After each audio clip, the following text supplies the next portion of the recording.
వైఎస్ఆర్ కాంగ్రెస్ పార్టీకి చెందిన ఎమ్మెల్సీ వంశీకృష్ణ జనసేనలో చేరాడు. వైఎస్ఆర్ కాంగ్రెస్కు చెందిన జక్కంపేట ఎమ్మెల్యే పవన్ కళ్యాణ్తో సమావేశమయ్యాడు. ఈ రెండు వార్తలు మనం చూసాం. సహజమే, ఒక పార్టీలో టికెట్లు రావనుకున్నప్పుడు మరో పార్టీ వైపు చూడడంలో ఆశ్చర్యమేం లేదు. పార్టీలోకి వెళుతున్న వారిని బట్టి కానీ, ఒక పార్టీలోకి చేరుతున్న వారిని బట్టి కానీ ఎప్పుడు ఆయా పార్టీల జయాపజయాలను మనం అంచనా వేయలేం. అందువల్ల ఎన్నికల కోలాహలం అనేది వచ్చినప్పుడు రాజకీయ నాయకులు గంతులు వేయడం అయారాం గయారాం కల్చర్లో ఆశ్చర్యం లేదు. ఈ సిరీస్లో తాజాగా ఇటీవల వైసీపీకి పార్టీ శాసనసభ సభ్యత్వానికి రాజీనామా చేసిన ఆళ్ల రామకృష్ణారెడ్డి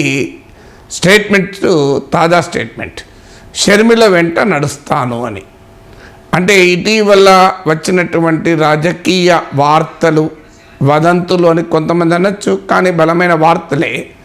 సో ఆ వార్తలు ఏంటంటే ఆంధ్రప్రదేశ్ రాజకీయాల్లోనే షర్మిల కాంగ్రెస్ పార్టీ తరఫున క్రియాశీలకంగా పనిచేయవచ్చు అని.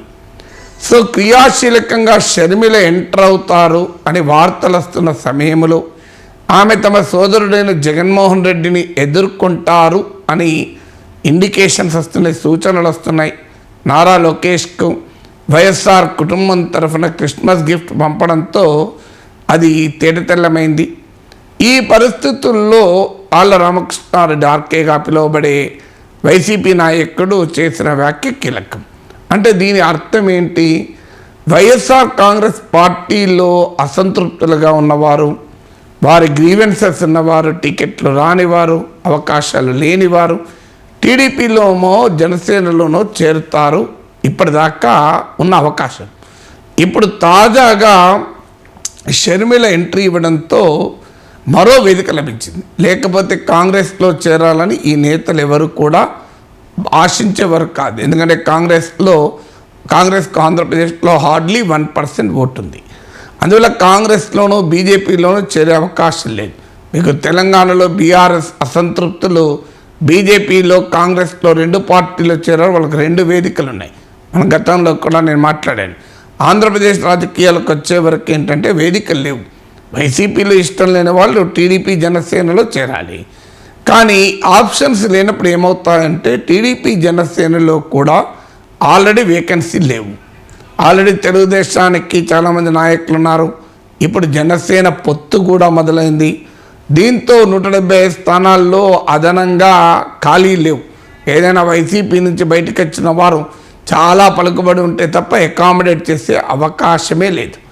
ఇలాంటి సమయంలో వైసీపీలోనే ఉంటూ అలుగుతూ గులుగుతూ ఉండాలి. కానీ ఇప్పుడు జగన్ పైన అలిగేవారికి గొలిగేవారికి ఇంకో వేదిక, ఇంకో నాయకులు కనిపించారు. అది షర్మిల. ఎందుకంటే వైసీపీ నేతలందరికీ ఉన్న కామనాలిటీ ఏంటంటే రాజశేఖర రెడ్డి అభిమానులు, వైఎస్ఆర్ కుటుంబానికి విశ్వాస పాత్రులు, కాంగ్రెస్ పార్టీలో గతంలో పనిచేసిన వారే అత్యధికం.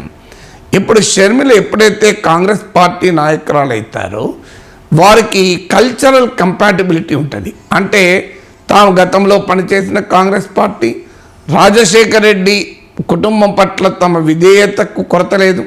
ఎందుకంటే జగన్ అయినా షర్మిల అయినా మాకు రాజశేఖర రెడ్డి కుటుంబమే కదా అని అంటారు.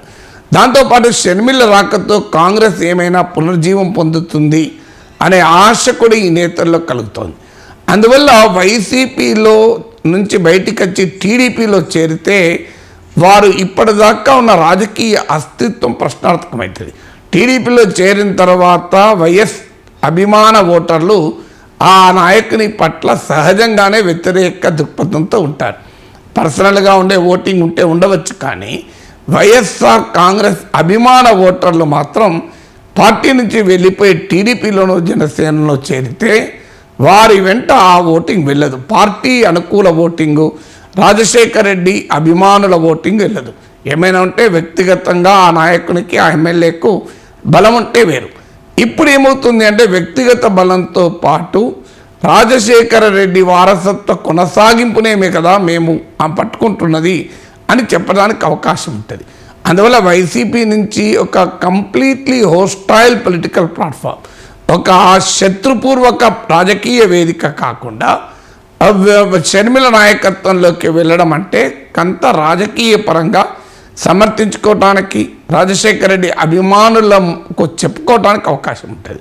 అందువల్ల షర్మిల రూపంలో జగన్కు ఓ కొత్త సవాల్ ఏమైనా మొదలవుతుందా?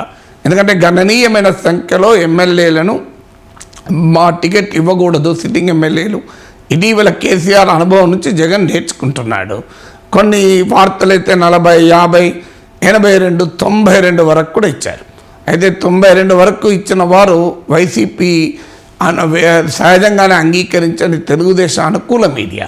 బట్ ఏదైనా నాకున్న సమాచారం వరకు కూడా 40కి తగ్గకుండా ఎమ్మెల్యేలకు టికెట్లు రావు.